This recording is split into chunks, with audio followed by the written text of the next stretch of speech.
බණ ඇසීමට බුදුරජාණන් වහන්සේ ලස්සන වචනයක් කිව්වා. ඒ තමයි විමුක්තායතන. මොකක්ද ඒ වචනේ? විමුක්තායතනය.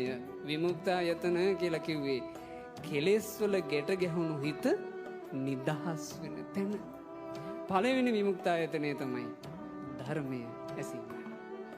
දෙවනි ක්‍රමේ භාග්‍යවතුන් වහන්සේ වදාළා යතා සුතං යතා පරියත්තං ධම්මං විත්තරේන පරේසන්දේසේති.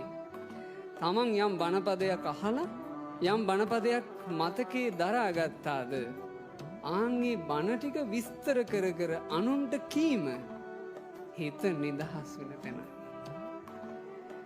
අනුන්ට බණ කීම මං හිතන්නේ මේ ගිහි පිංගතුල්ලා නම් ජීවිතේ අඩුවෙන්ම කරන එකක් වෙන්න දහම් කතාව.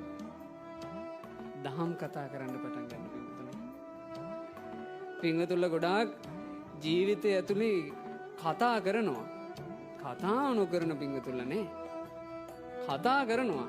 හැබැයි දහම් කතා කරන පිංගතුන් හොයාගන්න ගියොත් එහෙම මම ඇහුවොත් එහෙම බැරි වෙලාවක් දැන් මේ උපාසක අම්මලා මේ උපාසක මහත්තුරු මේ තරුණ දූල පුතාලා අතරේ බණ කියන අය අත උස්සන්ට කිව්වොත් සෑහෙන අපහසුතාවයකට පත් වෙන්නේ නැද්ද? බණ කීම කියන එක පින්වතුනේ භික්ෂුන්ගේ දෙයක් විතරක් නෙමෙයි. බණ කියන්න කතා කරනකොට පුළුවන් තරම් දහම් කතා කරන්න උත්සාහ කරන්න.